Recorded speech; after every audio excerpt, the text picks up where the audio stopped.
A very warm welcome to SWAM course on design thinking and innovation. We are in week 15. Week 15 deals with how to create a business model, an innovative business model. Okay, so more on this. It's section A15, week 15.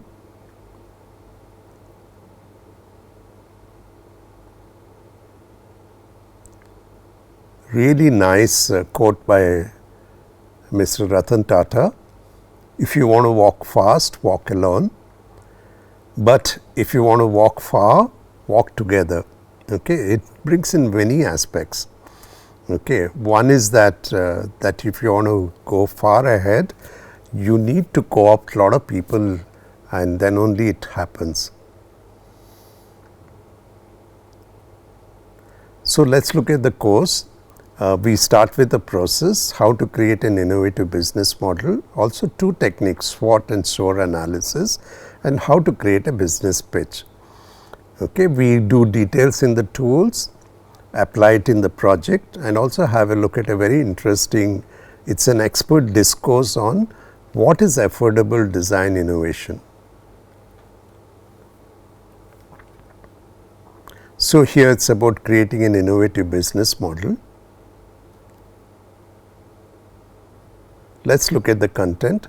First is what is an innovative business model, SWOT and SOAR analysis, followed by business pitch presentation, and then further studies and references. If you look at the business process, design thinking and innovation design process, where does business model fit in? And you'll see that it's actually at the last phase of the design thinking and innovation process. We started with research, then analysis, then ideation, then prototyping and building it, then testing with feedback, and now we are implementing. Okay, so this is part of the final stage of implementing the design process. And if you summarize it, we started looking at many places in research, zeroed on a few essential elements for as analysis, outcome of the analysis, used it for ideating. You had to look at many solutions and then maybe zero in on one of them, build it and then test it with feedback and then iteratively develop it and finally implement it. So let's look at what is an innovative business model. It's a high level strategic plan or structure for creating and sustaining an innovative organization. It kind of puts together all the major components of the organization, from creating products or services to production to marketing and delivery. Okay, so it looks at how value is created, delivered and sustained over a period of time. It could be in terms of social, economic and cultural significance.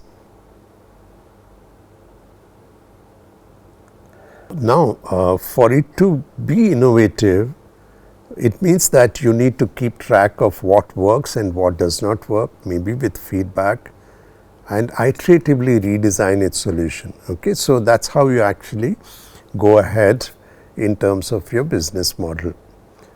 For it to be innovative, needs to look at the future in terms of developments in technology, materials, media, and it should be able to integrate all these in its solutions, because it's up to the current level of expertise and that which you can offer it to your customers. So if you have to break it down, the most essential parts of the innovative business model, start with vision and mission. Vision has to do with what you would like to do and how would you like to do is the mission. What is the problem and what are the opportunities that exist for your organization?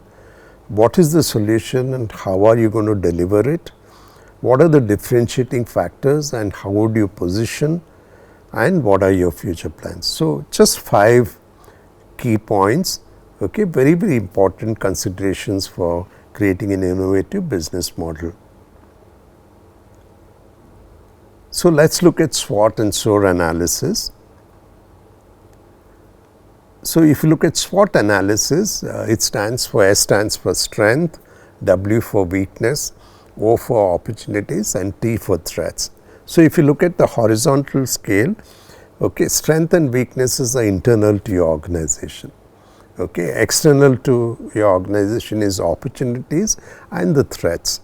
And if you look at it vertically, okay, strength and opportunities are very helpful for your organization, whereas weaknesses and threats are harmful to your organization. So, it is a 2 into 2 grid, right, like 4 quadrants, okay, and it helps in making decisions. And if you can put these points together in one slide, okay, you can compare them and analyze it. Okay. So, that is a very nice part of it. Okay. And as against this, SOAR analysis has added 2 more things, aspirations and results, in addition to strengths and opportunities. And if you look at it horizontally, strengths and opportunity talk about the present, whereas aspirations and results are really the future. Okay. So, it helps you making decisions for the present as well as the future. And vertically, strengths and aspirations are internal to your organization, whereas opportunities and results are external to your organization.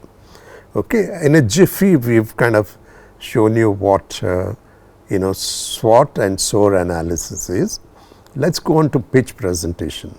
Pitch presentation is a very high level presentation, short presentation, almost like if you meet somebody in the lift and you want to tell about your organization, by the time the lift reaches the the 5th or the 6th floor, you actually told him what your organization is. Okay.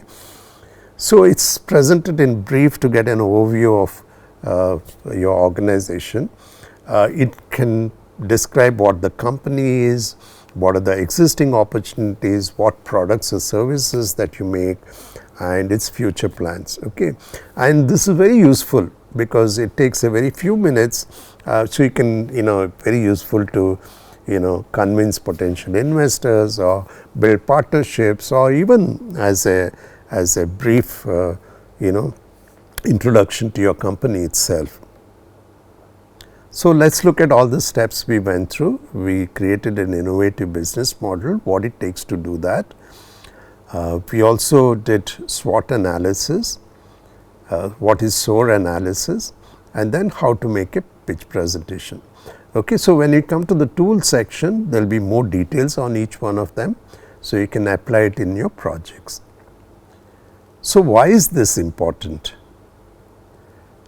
Now, because it encompasses all the major components of the organization, okay, it kind of puts together everything in one go. Okay.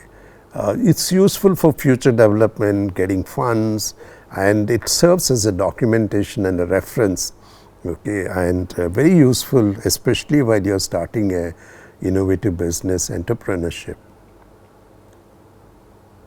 So, let us look at further studies and references. In the beginning are the dsource.in references, change by design, how design thinking transforms organizations and inspires innovation, by Tim Brown and Barry Katz. Very interesting read. So is Creative Strategy and the Business of Design by Douglas David. Both books are important books and very easy to read and essential to read. And with a quote by famous designer Massimo Vignelli, if you do it right, it will last forever. In fact, he really believed in this. He did many things right, because many of the designs that he has done has not actually changed at all. There was no need to change because it's kind of perfect, and if you can do that, it can last for a very, very long time. So, thanks a lot for listening. This is section A15, week 15.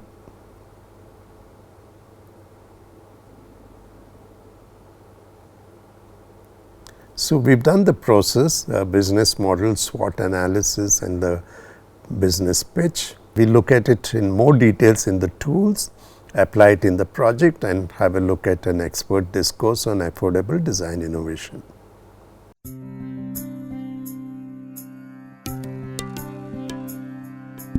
you.